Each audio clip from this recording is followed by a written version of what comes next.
할렐루야. 하나님의 은혜가 이 시간 우리들 모두에게 임하기를 주님의 이름으로 축원합니다. 오늘 말씀의 제목 한번 따라하십시다. 위로가 위로를 낳습니다. 아멘.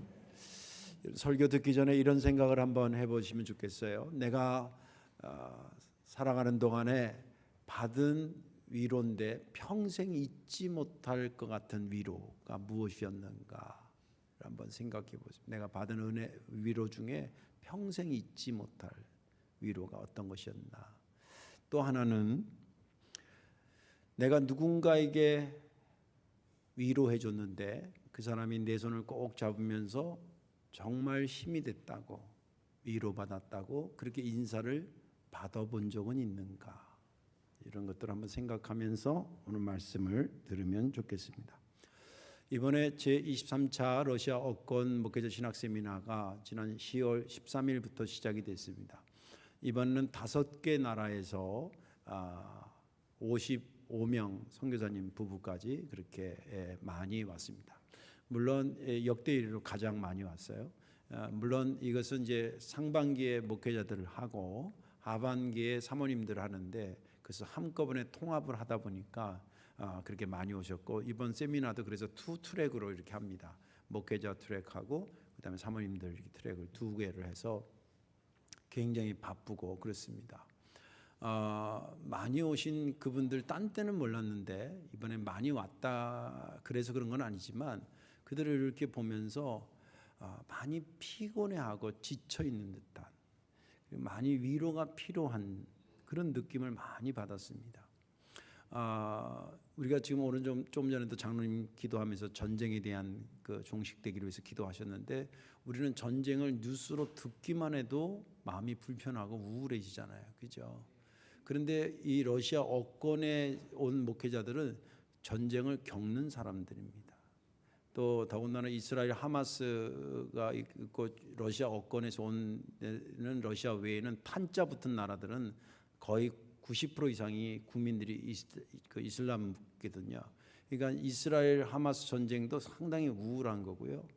힘들고, 그다음에 러시아 우크라이나의 전쟁도 굉장히 힘들고, 그 지역도 가까워요. 그런 데서 왔기 때문에 내가 그렇게 생각하고 봐서 그런지 모르지만 이렇게 보면 딴 때보다 정말 많이 피곤해하고 지쳐있다, 많이 위로가 필요한 분들이구나, 그런 생각을 하게 되더라고요. 근데 너무 감사하게 그래도 우리 성도교회가, 우리 교회뿐만이 아니라 애양모 목사님들 다 그렇지만 우리 성도교회가 재정부에서 1년 예산을 잘 이렇게 배려해 주셔서 그 지원할 수 있었고, 그리고 선교부 부장과 또 선교부원들이 직접 방문하고 또 격려해 주셨고, 또 총료선교회 그리고 바울선교회 또 기타 개인적으로 이렇게 저렇게 도와주시고, 또 저 역시도 열심히 해서 정말 아름답게 이렇게 위로를 하고 있습니다. 그들이 위로받은 것을 목사님 어떻게 알아요? 아는 방법이 있죠. 첫째는 저한테 직접 고맙다고 인사를 해요. 첫째는. 그리고 두 번째는 이들이 사실은 시차도 있잖아요. 한국 돌아오면 바로 그 다음날 아침 6시부터 저녁 9시 20분까지 그냥 수업을 합니다. 그냥 해요. 그냥 시차 정하러 며칠 푹 쉬게 하거나 이러지 않아요. 그 얼마나 힘들겠어요, 사실. 저도 여행해보지만. 그래서 제가 제 강의 시간에 그래요. 목사님들 수업 듣다가 졸리면 자라 그래요. 그때 교수님 같은 교수님이 없대. 아무튼 그 정도로 피곤한데도 열심히 들어요. 그거 당신들이 배려한 것에 대한 당신 나름대로의 어떤 그들 나름대로의 어떤 그 은혜 받고 위로 받았다는 표시 아니겠습니까? 그리고 또 제가 그 나라에 1년에 한 번씩 이렇게 가잖아요. 가면 정말 극진히 대접해요. 가서 세미나 인도할 때 잘 듣는 건 말할 것도 없거니와 그냥 자기네까지는 그냥 한 상을 차렸는데 내가 볼 때는 먹을 게 2-3개밖에 없어. 그런데도 막 이것저것 막 잔뜩 해서 뭔가 이렇게 섬겨주려고 하는 게 느껴져요. 이번에도 여러분들의 그 위로하시는 손길들이 그분들에게 잘 전달이 돼서 많이 위로받고 힘없고 본국에 가서 힘있게 목회하는 그런 역사가 있기를 바랍니다. 위로는 위로를 낳습니다. 오늘 본문에 있는 말씀은 바울이 고린도 교회 2번째 보내는 편지였죠. 당시 고린도 교회뿐만이 아니라 에베소 교회라든지 골로새 교회라든지 그 소아시아에 있었던 교회들은 다 핍박에 시달리던 교회들이었습니다. 그러면서도 믿음을 지키려고 애쓰는 그들을 성령님께서 보고 얼마나 딱하게 생각하셨겠어요?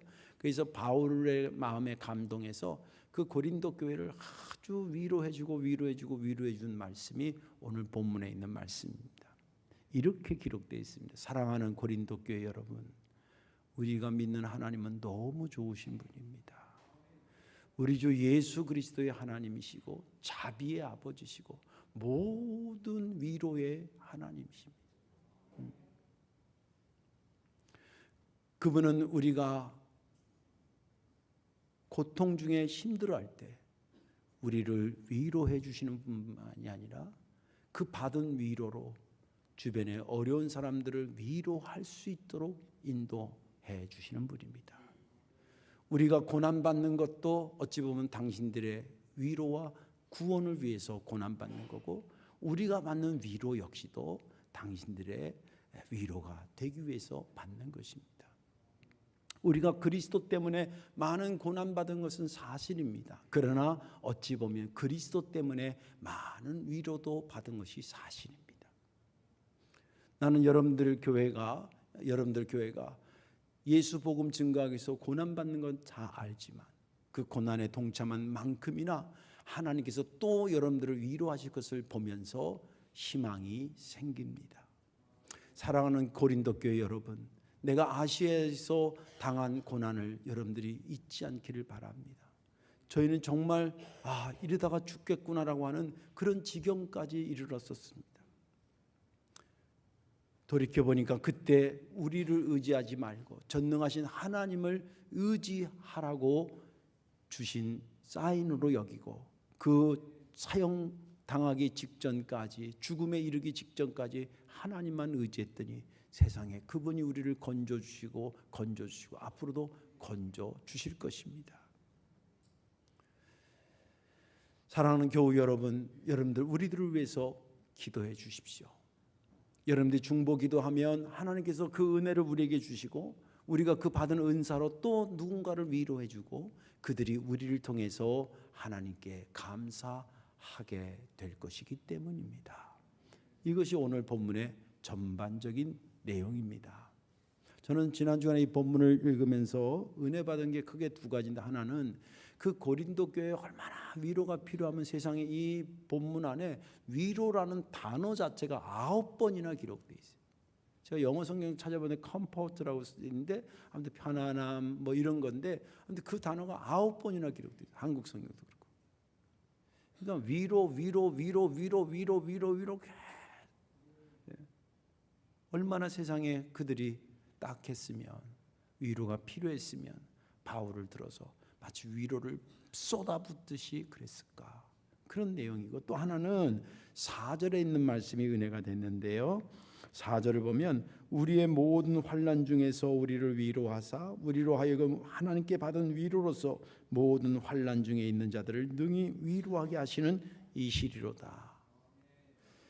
하나님께서 이 말씀이 은혜가 된 것은 뭐냐면 위로받은 것이 멈춰서 있지 않는 거예요. 너희들이 위로 많이 받아라. 그리고 이 위로받은 것을 가지고 위로가 필요한 사람한테 많이 쏟아부어줘라. 위로가 이렇게 움직이는 게 보이는 거예요.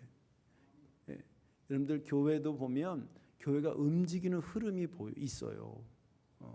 좋은 흐름이 있는가 하면 쓴뿌리 같은 흐름이 있는데, 이거는 안 돼요.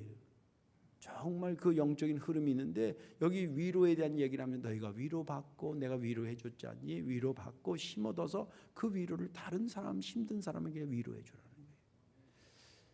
위로한 것도 은혜인데 위로가 흘러가는 것을 보니까 이거 진짜 하나님의 작품이다, 그런 생각을 하면서 은혜가 됐습니다.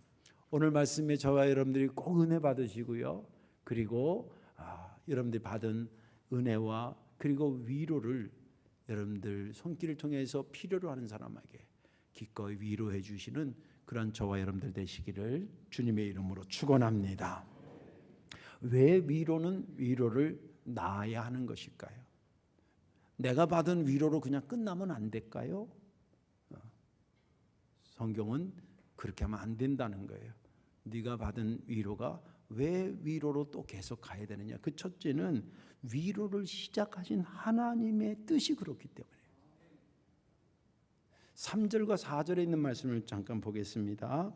찬송하리로다 그는 우리 주 예수 그리스도시요 하나님이시요 자비의 아버지시요 모든 위로의 하나님이시며 우리의 모든 환난 중에 우리를 위로하사 우리로 하여금 하나님께 받는 위로로서 모든 환난 중에 있는 자들을 능히 위로하게 하시는 이시리로다. 3절과 4절을 읽으면 위로에 대한 아주 중요한 정보를 한 두 개 알려주고 있습니다. 3절 4절 안에 어떤 정보냐면 위로를 누가 시작했는가라고 하는 정보를 주고 있고요. 그 위로를 왜 하셨는가의 목적을 우리에게 알려주고 있습니다.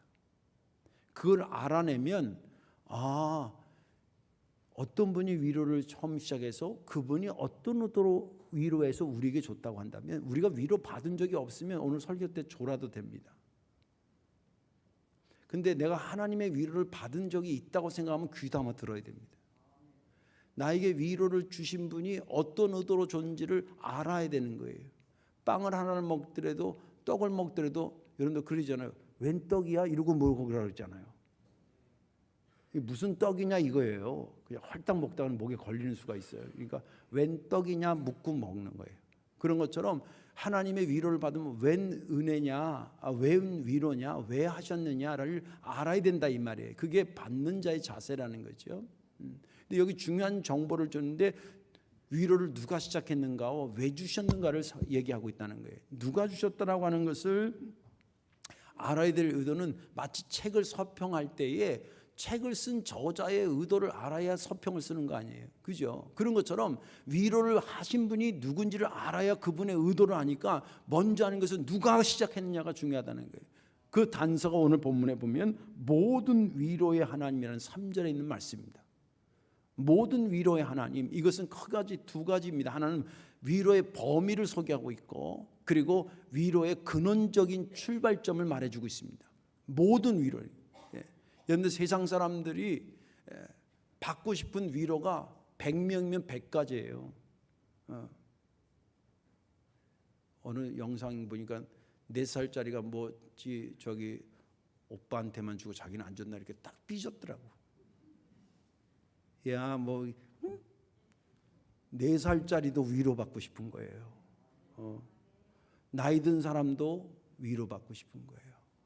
배고픈 사람도 위로받고 싶고 삶에 지친 사람도 위로받고 집안에 사랑하는 분이 소천했을 때 그 상주들도 위로받고 싶고 아무튼 아프면 아픈 대로 다양한 위로받고 싶은 것이 있는데 이 다양한 위로받고 싶은 모든 사람들을 다 위로해 수 있는 사람은 유일한 하나님밖에 없다 그 뜻이에요. 그게 범위적이야. 위로의 범위를 얘기하는 겁니다. 주님께서 그러셨잖아요. 수고하고 무거운 짐진 자들아 몇 명만 나한테 오라 그랬어요? 다. 저는 그 말씀 볼 때마다 얼마나 위로가 되고 힘이 되는지 몰라요. 안 가도 그냥 위로가 돼 그 말씀 자체. 물론 가기도 하지만 다 오라는 거다. 그래서 범위에서부터 범위를 그렇게 무한대로 보시는 것 자체가 뭐냐면 그 출발이 거기 있는 것을 암시하는 거죠. 또 한 가지 근원적인 차원에서 이 위로는 하나님으로부터 시작돼요. 모든 위로의 하나님이라는 것은 모든 위로의 시작이 그분이다 그 뜻입니다. 간단히 얘기하자면 위로는 하나님으로부터 시작됐지 마귀로부터 시작된 게 아니라 이 말이에요. 위로는 하나님으로부터 시작됐다는 거예요. 성경에 그것을 증거해 주는 자료가 너무 많아요. 가장 먼저 등장한 것 중에 하나가 뭐냐면 선악과 사건 이후에 나타난 하나님의 위로예요. 아담과 하와가 그렇게 먹지 말라는 걸 먹었어요.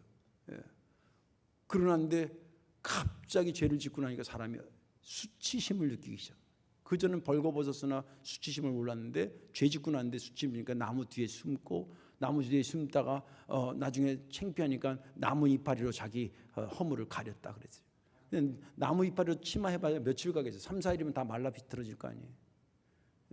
그 상태의 아담과 하와를 하나님이 보시는 거예요. 죄 지은 것은 잘못한 거고 그건 혼날 것은 혼난 거지만 또 죄로 인해서 수치심을 느끼고 있는 것을 감싸주는 위로는 또 하나님의 몫이었던 거예요. 그래서 하나님께서 가죽옷을 해서 입힙니다. 그래서 가죽옷을 만드신 패션 기자인의 가장 먼저가 하나님이셔요.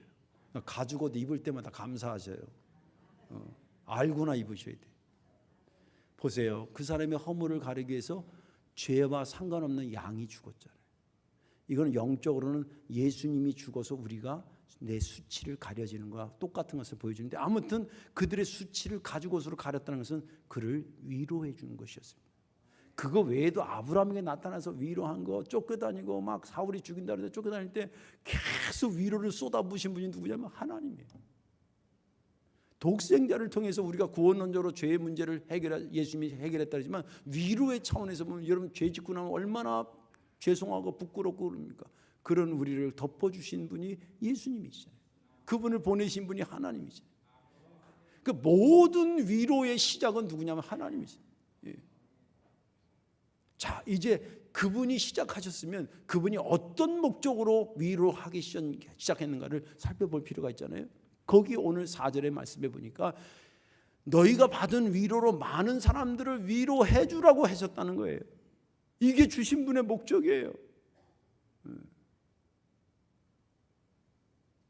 여기 청소년들 형제 있는 집 같은 게 배달 사고라 그래. 배달 사고. 아버지가 야 동생하고 나눠 먹으라 그러고 줬는데 나중에 며칠 지나서 동생한테 너 먹었냐니까 먹은 적이 없대. 뭔 사고 난 거예요? 배달 사고가 난 거예요. 형이 지 혼자 다 처먹은 거야? 오늘 청소년부 애들하고 예배 드리니까 예뻐서 예를 들어주는 거예요. 하나님께서 위로를 너 받고 네 받은 위로를 다른 사람한테 주라는 거예요. 탈무드에 보면 이런 말이 있어요. 나눠줘도 줄지 않는 것 중에 하나가 뭐냐면 촛불이래요. 내가 촛불을 켰잖아요. 다른 사람한테 옮겨주면 내 촛불이 줄어드는 게 아니라는 거예요. 이해가 되세요? 그러니까 네가 받은 위로를 다른 사람한테 나눠주면 네가 받은 위로가 줄어드는 게 아니라는 거예요. 내 촛불을 저 사람한테 옮겼더니 내 촛불은 그대로 있고 여기 촛불이 사는 거예요. 하나님께서 위로를 왜 하셨느냐? 1차적으로는 내가 위로받아야 될 것 같아서 위로했지만 2차적으로는 너희가 받은 위로로 다른 사람들을 위로해 주라고 줬다는 거예요. 그게 하나님의 뜻이에요. 뭐 왜 그러냐고 따져들 것도 없어요. 목사님 왜 그렇게 설교하냐고 따져들 것도 없어요. 성경이 그렇게 말하고 있어요. 하나님의 사람들에게서 가장 중요하게 생각하는 게 뭐냐면 하나님의 뜻이 뭐냐라고 하는 거예요. 하나님의 뜻이 이거면 가기 싫어도 가는 거고요. 하나님 뜻이 저러면 가고 싶어도 안 가는 거예요. 하고 싶어도 안 하는 게 하나님 뜻을 따라 사는 사람을 이름하여 하나님의 사람이라 그래요. 하나님의 그것을 주면서 위로받고 위로해줘라. 그래서 위로해주는 거예요. 다른 이유도 없어요. 우리가 뭐 사랑이 많은 사람이고 뭐 내가 위로하는 게 풍부한 마음이 넓은 사람, 그거 다 아니에요. 우리가 하는 것은 넉넉해서 주는 것도 아니고 하고 싶어 주는 것도 아니고 하나님의 뜻이니까 하는 거예요. 이번에 러시아 하는, 아까도 처음에 말씀드렸습니다만은 재정부에서도 지원하고 선교부에서도 개인적으로 또 이렇게 다양하게 지원하고 뭐 이렇게 해서 돈으로 굳이 환산하자면 한 500만 원 정도를 드렸어요. 여러 사람들이 그날따라 또 해피는 위로로 오는 날 비가 와가지고요. 오는데 막 3시간 가까이 걸렸어요. 그리고 좀 잠깐 밥 먹고 위로하고 이것을 보다가 또 우리 사람 얘기 들으니까 2시간 이상 걸려서 집에. 그러니까 길에서 깐 시간만 5시간이야. 그러니까 하루 다 가는 거예요. 그분들 시간이 넉넉해서 그랬겠어요. 물질이 넉넉해서 아유 돈 귀찮은 너 가져라 그러고 준 거 아니잖아요. 그렇게 심혈을 기울이고 한 것, 위로하는 것, 이유가 딱 한 가지. 내 성품이 좋아서가 아니라 하나님이 위로해 주라고 그래서 하는 거예요. 그래서 위로가 위로를 낳는 것입니다. 왜? 그게 하나님의 뜻이기 때문에. 두 번째는 뭐냐면 왜 위로가 위로를 낳아야 되냐면 아직도 위로받을 자가 많기 때문에요. 11절 말씀 보겠습니다. 너희도 우리를 위하여 간구함으로 도우라. 이는 우리가 많은 사람의 기도로 얻은 은사로 말미암아 많은 사람이 우리를 위하여 감사하게 하려 함이니라. 이 말은 뭐냐면 시간적으로는 아직 사역이 끝나지 않았다는 것을 보여주고 있어요. 그죠? 계속 기도해 달라는 거예요. 그래서 너희들이 기도해서 너희들이 하나님의 기도하면 그분이 우리에게 응답해서 은사 주고 은사 받은 거 가지고 또 다른 사람을 위로해 주고 그러면 그들이 그 받은 것을 통해서 하나님께 감사하게 하자. 이렇게 너희들 해달라는 거예요. 고린도 교회한테 중보기도를 부탁하는 겁니다.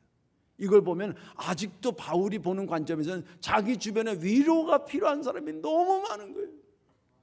너무 많은 거예요. 우리 예수님의 사역이 참 여러 가지로 놀랍고 감사한데 그중에 이 위로와 관점에서 본다면 주님은요, 주님을 찾는 종류의 사람들이 굉장히 고민거리 종류들이 많았어요. 배고프다고 오고 아프다고 오고 죄 지었다고 용서해달라고 오고 제자로 삼아달라고 오고 다양한 고민거리를 가지고 왔어요. 고민거리가 있다라고 하는 것은 뭐예요? 위로받을 필요가 있는 사람들 아니겠습니까? 그죠? 병 아파서 온 사람이 가장 큰 위로가 뭐예요? 고쳐주시는 거지. 배고픈 사람의 가장 큰 위로가 뭐예요? 먹여주는 거지. 죄를 회개하는 사람의 가장 큰 위로는 뭐예요? 용서해 주시는 거지. 제자들에게 가장 큰 위로는 뭐예요? 성령을 보내서 확신 줘서 사람 낚는 어부 만드는 게 가장 큰 위로예요. 주님은 어떤 종류의 사람들이 오더라도 그들을 내치거나 버리거나 그러지 않았습니다. 그분의 눈의 시야에 들어온 당신의 도움을 필요하고 위로를 필요한 사람이 있으면 기꺼이 그렇게 하셨습니다. 이 시대에도 위로받기를 원하는 사람이 없을까? 저는 있다고 봅니다. 우리가 일반적인 눈으로도 그렇고요. 그리고 영적인 눈으로 보면 더 그렇습니다. 한 두 가지 예를 들어보면 1996년에 아버지라는 소설이 나왔어요. 김정현 작가의 아버지 소설입니다. 이건 기독교 소설은 아닌데 일반 내용 그냥 평이합니다. 근데 그게 굉장히 큰 사회적 반항을 일으켰어요. 센세이션을 일으켰다는 거예요. 나중에 영화로도 만들어진 걸로 알고 있어요. 근데 그 내용이 뭐 그렇게 한 건 아닌데 저도 읽어봤거든요. 근데 그게 왜 그렇게 사회적인 센세이션을 일으켰냐면 이런 겁니다. 그동안 우리들의 관념 속에는 어머니는 많이 위로를 받아야 되는 존재다. 그렇지, 나를 낳아주시고 키워주시고 그래서 어머니 그러면 눈물이 글썽글썽하고 어머니 효도하고 잘 돌봐주고 위로해야 된다. 그렇게 해서 어머니에 대한 건 이미 개념이 구축되어 있는데 그 진짜 위로받을 사람 중에 한 사람 뺀 사람이 있다는 거예요. 그 누구냐면 아버지였다는 거예요. 여러분들 아버지로 사는 것은 눈물 날 일이 없을까요?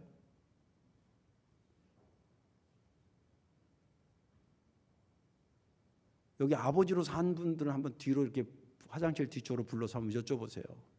아버지로 사는다고 어떻게 눈물이 안 나냐고. 근데 우리 한국 문화 중에 좋은 것도 있고 나쁜 거 있는데 나쁜 것 중에 하나는 어릴 때도 남자애들은 울지 마! 남자가 왜 울어? 아니 남자라도 아프면 울고 싶은 거지. 마음 아프면 울고 싶은 건데 그래가지고 남자는 3번만 울어야 된다 그래서 자기 태어날 때 울고 엄마 돌아가실 때 울고 아버지 돌아가실 때 울고 그 3번만 울으라는 거예요. 딴 때 울면 안 된다는 거예요. 이게 무의식 중에 한국 남자들한테 잠재되어 있습니다. 그러다가 아버지가 된 거예요. 처음에는 꿈길 같았지. 제가 얼마 전에도 결혼 성경 공부하면서 결혼은 꿈길이 아니요. 현실이에요. 아버지로 살려니까. 그러다 애 하나하나 둘 태어나봐. 이 처자식 먹여 살리는 게 이 쉬운 일이 아니에요. 여러분들 그 아버지들의 보이지 않는 눈물들이요. 보이는 눈물하고 비교할 수 없을 정도로 많아요. 이 아버지 정말 위로가 필요한 분입니다. 그런 사회적으로 이슈를 던진 소설이 아버지였어요. 그래서 많은 사람들이 공감하고 그렇지, 나한테 아버지가 그렇게 소중한 분이었는데 내가 잠깐 잊어버렸다고 하는 제 스스로도 그랬고 그러면서 정말 위로받으실 분이라는 그런 생각합니다.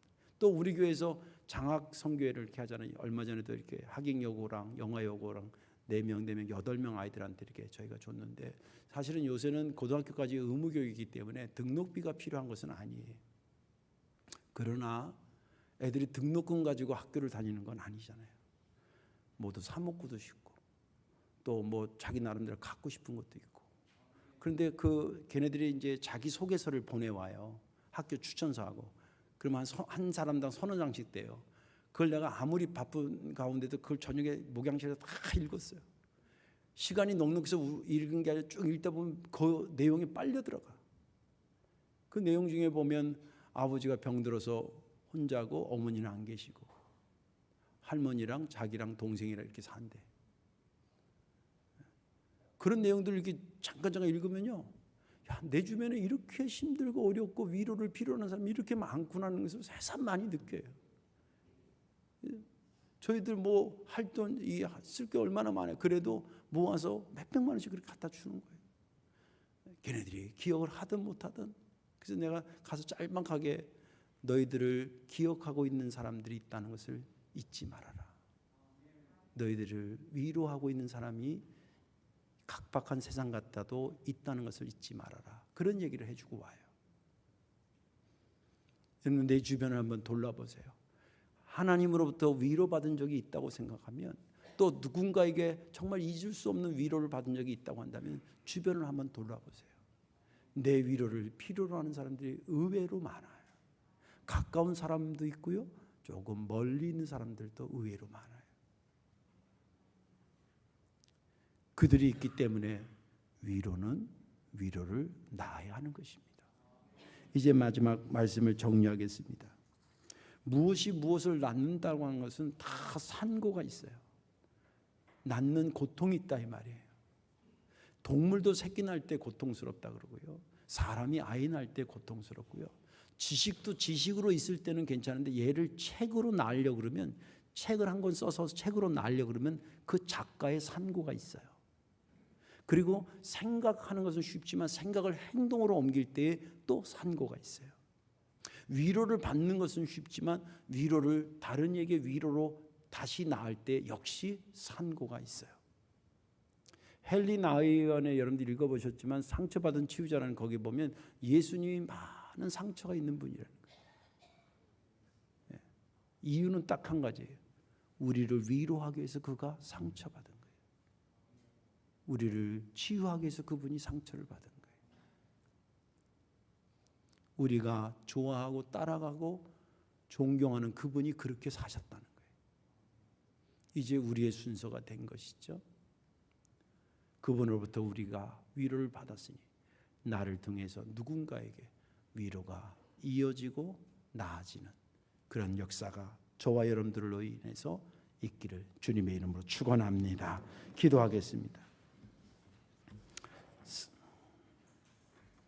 사랑과 은혜가 많으신 아버지 하나님,